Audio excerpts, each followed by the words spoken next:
it's clumsy. I'm saying, is he already going over? Look, that's the key there for me.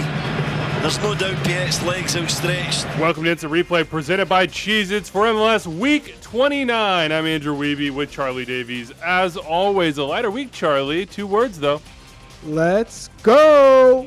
And we're going to stoppage time in Carson. The Galaxy and Sporting Kansas City tied 2-2. The Galaxy need 3 points. They're below the playoff line. How are they going to get them, Charlie? Ball into the box. Header. Caden Pierre, the young Sporting Kansas City homegrown, is defending. And it sure looks like the ball hits his arm, Charlie. But referee Rami Touchon doesn't call it on the field.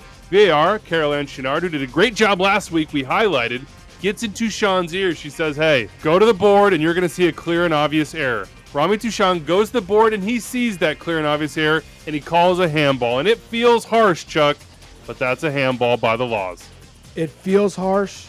It is harsh, but that is the letter of the law. When your arm is outstretched and making your body unnaturally bigger, it is a penalty, even though there's a slight deflection before it hits his arm and it hits the underside of his arm.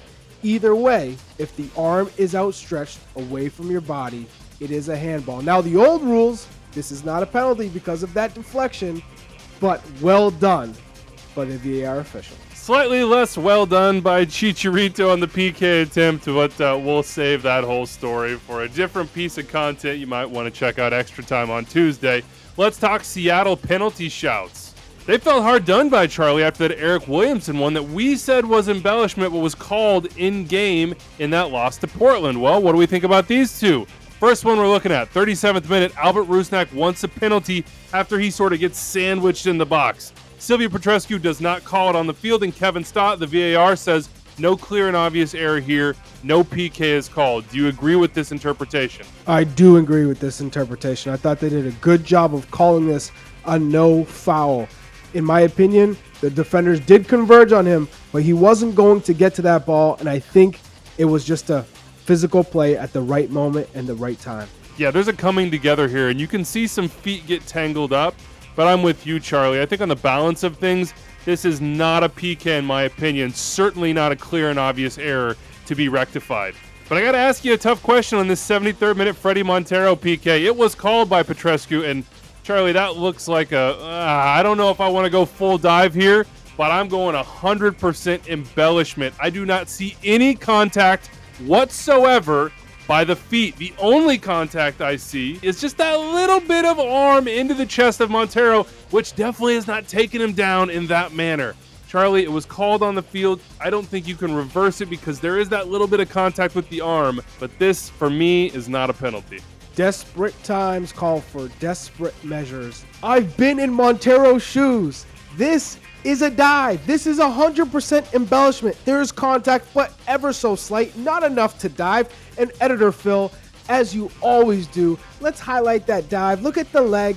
This is a dive. You can see the leg positioning and how it bends when he falls to the ground. Yes, there's contact, and I think that's why VAR was able to overturn it as a clear and obvious error, because there is contact, but that's just not enough to bring you down. Yeah, no chance. And by the way, folks, ball don't lie. And if you want to argue about feet, show them the different angles here, rapid fire Phil. Here's one that makes it seem like there is contact on that heel of Montero.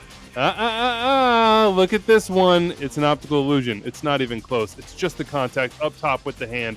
Again, I don't think that's enough for a penalty, but it was called the way it was. Don't ever say you don't get any breaks, Sounders fans. On the flip side, Charlie, I do think this was a penalty in Columbus Fire.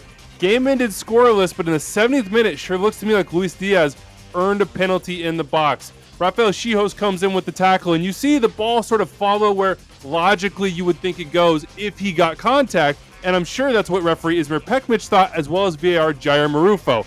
But, editor Phil, if you slow this down frame by frame, and let's go slow here, yeah? You can see here comes the foot of Chihos, okay? The foot of Diaz is sort of angled, and Diaz's foot gets kicked. That's actually what takes the ball to the end line, not Chihos getting a piece of it, in my opinion. I think that should have been a penalty. I love your conspiracies, Wiebe, but actually, I think Chihos did get his itty-bitty toe on it first before making contact with the foot of Luis Diaz. And we don't have the other angle, which I think plays a little bit of an optical illusion for yourself, as you said prior to that. So, as I said, close but no cigar. Great call on the field. Conspiracies, cigars, what else are we going to get on this show? All right, let's go out to the Canadian Classique. VAR awards Toronto FC a penalty just 2 minutes in. Sam Piep comes bundling to Ayo Akinola. Charlie, this looks like a penalty to me. What do you think? Don't leave your feet in the box and not make contact with the ball. This is a perfect situation for an attacker as you make a touch in the box. Knowing that the defender has left his feet and cannot take it back, makes contact with the body, it is a penalty all day, every day. Hani Mukhtar might just be your MVP, but 44th minute, he wants a penalty, Charlie. He's smacking the turf in frustration. I don't think either of us would have given it to him, and neither did Nima Sagafi. No penalty for me. Nope, not a chance, but absolutely a handball in Keegan Rosenberry, DC, Colorado, 64th minute. Rosenberry's got his hands up in the air, and the ball hits it. Only Benteke can't finish it. But, folks, that is absolutely a handball. And we end on this one from New England, NYCFC. You called this one live, so I'll take it this time around. Nuck, if you're Noah Buck, he comes in hard on Nicholas Acevedo. Comes over the ball just a little bit, maybe catches him with studs. Some people, mostly NYCFC's players, saying that should be a red card, not the yellow that Guido Gonzalez Jr. handed out. I could see how it could be a red card in some people's minds, but in my mind, that's definitely a yellow. No excessive force for me. I don't see a lunge from Buck on this one, and I don't think he actually catches very much of Acevedo with the cleats. It's actually the top side, the shoulder, that creates the actual contact that takes him down. So I think that's well done.